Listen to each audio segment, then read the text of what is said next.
Kaze mu kiganiro Mupupu, ijwi risemerera ry'icabona ca Kristo. Basha nukuri guhura n'Imana ni ibintu bidasanzwe. Ni ibintu bidasanzwe kubera jewe nadeje kumwe nari kera nari nakantu gafise amasoni atubogo nibaza ko n'amajambo navuga makeyo wogira ngo nari ntekereza cyane muga yari amasoni yo kuvuga, amasoni yo ibintu byose kwikengera ibintu byose mugabe ivyo byose uhuye na Kristo, amen, mugahura by'ukuri nk'umusheri wawe, nk'umufiance wawe, nk'umugabo wawe, amen, aragutuma hariho insinga zicika, amen, hari ivyari bikuboshe, hari imigozi wari wumva iboha hose imeneka, haleluya. Nibwo ubushobozi bwayo bw'Imana yacu umwami wacu Yesu Kristo n'ubushobozi bwa mpwemu yera wiwe aba muri twebwe iyo tumwugururiye mutima, haleluya, ngo iyo duhindukiriye umukama ari wo mpwemu yera, haleluya, ngo amen, ngo hari ukwidegemvya.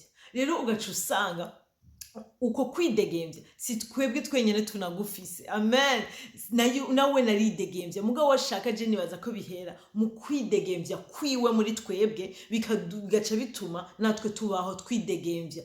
Mugabo aho hantu imbere ko ndahashika nibaza yuko nobabwira ukungene nanagwanye n'ikintu citwa nukuri nintahe je ndibuka ndiko ndiga novuga gute nari mu makuru biblique nako ndiga bibiliya nibiki vyose nababwiye kungene jewe ukwihana by'ukuri aho nari maze inshuro ntashobora guharurangira 10 zinarenga inama ngenda canke zinarenga 10 ngende iminsi yose kwihana bahamagaye mu isengero nkagenda mugabo kandi nakozweko mugatana kimwe cyahindutse. Hari Imana yaramenye kungene ikora ibintu inyugenyiza ubuzima bwanje, itomora ko mfise ikinogo muri jewe, amen, nkabitomokerwa kandi nkumva ko ico kinogo misa naracamanye mugabo cyaranse nta na kimwe, nta n'umuntu n'umwe yashoboye kucuzuza. Mugabo nca nsanga yari invitation, yari Imana yagumye idodora. Hamwe Kristo avuga ngo ndadodora, anegumudodora abate bakabikinogo niko nabivuga. Hacanzamwo image, hacanzamwo nk'igicapo yuko umuntu aguma dodora, akaba ari nk'ahantu nyene umuntu yimvira umuntu adodora mu mutima, umutima ngira haragereye ukumugira ikinogo kigira mugabo n'ukuri je harageze igihe cyo kinogo canje kiraba ikinogo, abo ngira ntiyadodoje urutoki, yadodoje ngira urwara kugira numve aho ukungene ico kinogo n'ukuri ko gihari by'ukuri ko ndamukeneye, amen. Ni navyo umva je namamvuga ni n'ukuri ndasenze nama numva niyo ndiko nasenga ntazi nkavuga Mana ndagusavye uwo muntu wese yibaza ko yatoye ico kintu atari wewe ca kitarimwo wewe, Mana, kandi akumva arahaze kandi akumva ndazi ingene bimeze, Mana menye ingene umudodoza. Ahubwo no munsi kuva no munsi ndamenye ko nzora mvuga ni Mana dodoza ugwara ruratobora, amen rutobore n'ukuri kuko Imana ntitobora kugira ikukomereze kugira uva amaraso. Imana igira kugira ahubwo wumve urgence novuga gute, wumva ukungene atari ikintu gisanzwe, ari ikintu gikenewe cyane, maze haleluya nkasenga nti Imana iciza iseruka ukuntu iyo nyene izingene bikora, iyo nyene izi ahica n'utari bwigera amwumva umva iceco uko ibikora nibizi mugabo nukuri uwo muntu akumva Imana. Mbega novuga nti ndifurije umuntu wese kuguta Imana,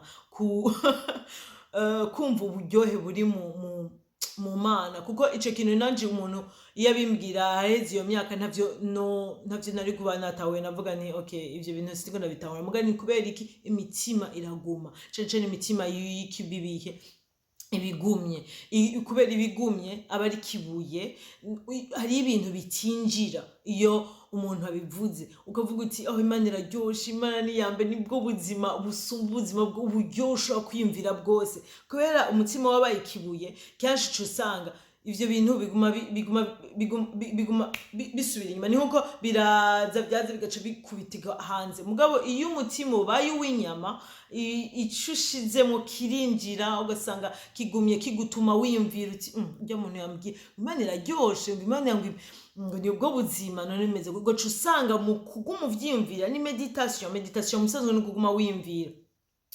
Cyo gituma bavuga ngo abantu biyankiyeta, abantu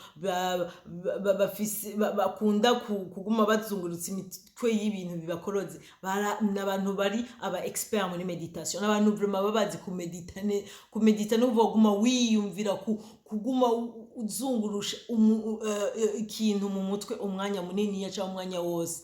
Urumva rero gacu usanga nk'ico kintu umuntu yakubwiye ati Imana iraryoshe, Imana kifume kiza kigukoroge, gifume kiza kigume kikuzunguruka.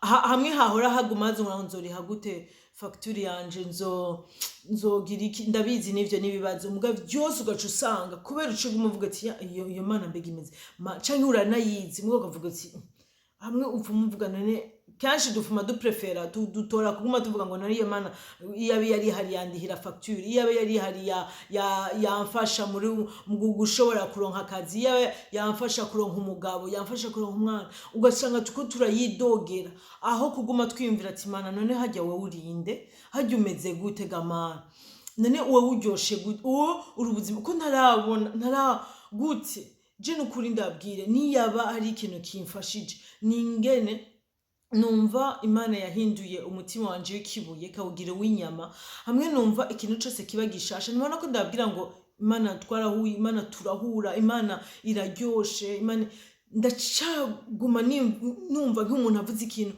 nkumva handuzemo ikintu kindi gishasha ngo manzungurusha n'Imana ikibazo, cyangwa nkumva nshatse kuyaga ikintu n'Imana nkayitura mvuga n'Imana ari ikintu hajya cyavuzwe sinagitahuye, cyangwa mvuga n'Imana je nagomba kugira gutya mugabo sindikunda kumva, mbega Mana hajya wewe uri cyane novuga nti kuguma twiyumvira cyane ibijanye n'ingene Imana imeze. Amen. Ukwiteye Mana, mbega hajya none iyo numvise ngo urumwizigirwa mugabo facture ntiyanje nkabona n'ukuri ntirishwe nyigisha basi biba bimeze gute. Je nsanga ubwo usanga ugiye nk'umwana ugaca umubwira n'ukuri ku mutima, je aho hantu harangora Mana gutahura, kubera nsanga naduse ndavuga gute ncanduta, nsanga ahantu hananiye kwemera, kubera urumva kunuko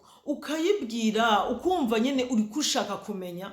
None gamana hajya iyo uvuze ngo uri Imana dukunda twese ugira iki, muga nkabona ujya anya amerewe neza uriya hirya, mugabo je nkabona ndiko nja mu bihe bigoye, ibintu bidahera. Hajya none je uba wanyibagiye, uba uri kugira iki, umeze uri mwiza, none ushaka kumbwira ubwo bwiza bwawe nanje kubinyerekeye bimeze gute, ushaka kubinyereka nkabibona nkahura navyo. Ugasanga ni ibintu gabasha ni Imana. Handitse muri Bibiliya ngo uwegereye Imana yizere kwihari, nukuri yizere kwihari. Amen. Rero tugaca dusanga tuvuye mu kuba abazi ko Imana ibaho gusa, mugabo abizera ko Imana iriho nukuri vy'ukuri. Donc ndakuyagishije Mana, ndakubajije ikibazo ndiko ndashaka kumenya, none Mana ndazi kunyumva. Hajya ikintu cambere kitubuza kumva ijwi ry'Imana, nibaza ko icambere ari ukutemera ko Imana ishobora kutuyagisha, ari ukutemera ko Imana yishura. Je nibaza ko aho hantu nukuri nsenga kuno munsi hameneka ko wari wese, suko utegerezwa kuba pastor, suko utegerezwa kuba ufise umuhamagaro ngo kuja kuba ngo uzogira ibintu binini. Ushobora kuba wahamagariwe kuba mama wo mu rugo, papa wo mu rugo, kuba umuntu Imana izoguhamagarira no gukora ikintu amaso y'abantu avuga ati kanuna n'uduprojet dutoyi n'utuntu tutabriya tudaca tuba ibintu binini. Umugabo reka ndababwira imbere y'amaso y'Imana si ukuvuga kuri muto, si ukuvuga ko irazi igituma yagutoye. Amen. Irazi igituma. Ni nk'uko no muri Bibiliya ari ibihimba vy'inyegeje, ari ibihimba bikorera hinyegeje, muga sivyo bikora akazi gato, sivyo bikora ibidafise akamaro, sivyo bikora ibintu bitagira agaciro. oya hariyo ahubwo hari n'ibyo usanga ari byo bikora agaciro gusumba ibifise agaciro uravye mu mubiri umwe ukora ugasanga nibyo bikora ibintu bisumvya bifise uburemere gusumvya ibikora ibiboneka murumva rero uko usanga rero je numva umenga uno munsi numva nshaka kandi gusengera kuvyerekeye ko hameneka ibibuye vyose ibinyoma vyose ikintu cose caza gituma utemera ko utumva wizeye ko Imana iri mwijuru Imana yacu papa wo mwijuru mwijuru hayo atari ahantu kure mudashobora no kumvikana ata rezo ihari oya ahubwo ari mu mutima wawe amen niyaba iri mwijuru ukaba kandi nemera ko Imana iba hose amen ego iri mwijuru amen kandi ikaba no muri wewe amen nukuvuga yuko ntibizorindira ngo uzotegerezwa kubanza kuba pastor uzotegerezwa kubanza kuba ufise umuhamagaro ubu nyene Imana ntishaka n'ubundi ko wotangura kuja kurondera ngo amatitre ya pasteur canke ibiki vyose ngo imbere ko muhura imbere ko wumva ko ari ishaka ubanze uhure nayo ibindi vyose bize biva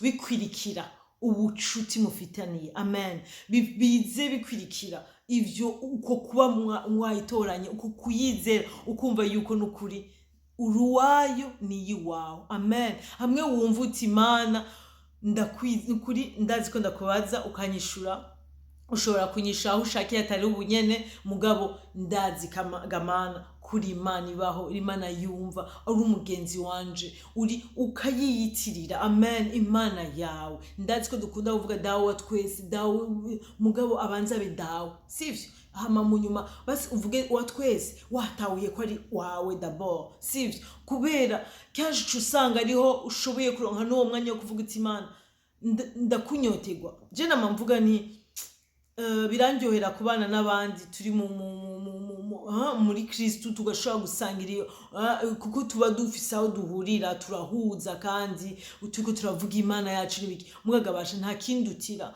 kuronka kanya kanje jenyene mu cumba canje canke aho ndi hose ndashobora kuba ndiko nditambukira ndashobora kuba ndi mu muduga ndashobora kuba ndi muri bashisi dabeshi ndashobora kuba no muri toilette ndashobora kuba ndi muri douche ndashobora kuba umve ahariho hose mugabo nkumva yuko nukuri ndarufasha akanya numva umenga ndibukijwe kandi noneho ni n'ikintu mvuga ni muri no mwanya gamana numva ibintu byose nshaka kubya numva shaka kumva duhure umenga birasara mugabo umenga ni Mana tuyage ndayitazira muri uwo mwanya ndabubwira Mana ndagukunda uri umwizigi wa Mana ndagukunda uri umushiri wanje uri umugenzi wanje nta na kimwe nosho uri ubuzima bwanje uri ico uri fatiro ry'ubuzima bwanje Mana ntagufise ntaco no ariko gamana nkubu umwe tsanga muri ko muratera n'inkuru uwo munsi wawe ngene wagiye uri kuragenda kujya afite muko kwizera ko Imana ihari unayiyagisha urumva ko ihari amen umva umenga kujya afite nibaza ngira nje bavuga ngo ufise ngo fantasy ngo ufise ama imagination ufise ivyo kugira nk'ivyabasazi ego je ndibaza ko kugira ugeraho hano uvuga uti Imana ndayizeye ko turi kumwe uva mu bwenge bwo ngaha anye logique y'abantu uja ahandi hantu amen uja mu bintu bisa nk'ibisazi mugabo je nababwira nta bisazi biryoshe nk'ivyo nta si bisazi en fait nibaza ko ariho hantu ahubwo hakenewe kuba gusumba amen nukuri na hantu wumva unyuzwe kandi mugareka ndababwiza ukuri ibi byose n'ubuntu bw'Imana amen kandi nkaba numva senze kandi mpemu yera yaje kugira aze Kristo yavuze ati birakenewe ko ngenda kugira aze amen kugira aze amen niwe ngo Kristo muri twebwe suko Kristo yagiye n'umubiri wiwe byerekeye ko Kristo agenda yambaye kuko yari ari mu mubiri yarashobora kuba ahantu hamwe n'iki mugabo ubu rero yavuze ati ni uwo aza ni jewe nyene mugabo mu yindi forme mu bundi sinzi ngene bivuga mu bundi buryo amen mu buryo tuzokwamana ahantu hose kandi nzokwamana n'umwe umwe wese ahazoba ari. Haleluya. Si ukuvuga ko haje uyundi, haje Kristu mugabo ari muri twebwe. Uwo Kristu ari muri twebwe ni uwo mpwemu yera. Amen. Ni uwo mugenzi, ni we Kristu mugenzi wacu. Muyagishe, shaka umwite. Ushobora kuba ufite ikibazo n'iryo jambo mpwemu yera, mwese uvuga uti Kristu muri je, mugume muyaga uti okay Yezu wanje none ko je nta ngorane, mugabo basi muyagishe, mufate umubwira uti niko guhura. None iyo uhuye n'umuntu w'inyama n'amaraso umugenzi wawe, ikikumenyesha ko mwahuye niki? Nuko muyaga, nuko wumva, suko umurabe, kuko umuntu hajya muguma murabana gutya gusa, none hajya uvuga ko mwahuye. Ikivuga ko wahuye n'umuntu hajya nuko mwashoboye kuyaga, nuko mwashoboye gusangiza imitima. Amen. Nuko kuko hari n'umuntu mushobora no kuyaga ugasanga muguma muvuga ibintu byo mu kirere, n'uwo ntimwahuye. Nkujya wa wundi nawe mwahuye mugaguma murabana ntimuvugane, n'uwo ntimwahuye. Uwo nawe mwahuye mugaguma muvuga ibintu byo mu kirere atana kimwe, umwe wese azi neza ko umutima we utari kura, nawe uri kuvuga ibinyoma cyangwa uri kuvuga ibitari ibintu nyene, uri kurasimba ibintu bifise akamaro byo kuvugana, n'uwo ntimwahuye, ntiyahuye nawe, kuko guhura ni umutima ihura. Amen. Rero kenshi bitugora gutahura ingene dushobora guhura n'Imana kubera kuko ubu unye Kristu atakiri kwisi, atacambaye umubiri n'amaraso, mugabo guhura n'Imana birashoboka kuko guhura kukuri ni mu mutima. Amen. Ni umutima uyaga n'Imana, ni umutima wiyimagina Imana, n'umutima wiyumvira Imana. Amen. N'umutima uzungurushamwo Imana mu bintu vyose, n'umutima ushaka gutumira Imana mu bintu vyose, n'umutima utagishaka gukora ibintu Imana itawushizemwo. Amen.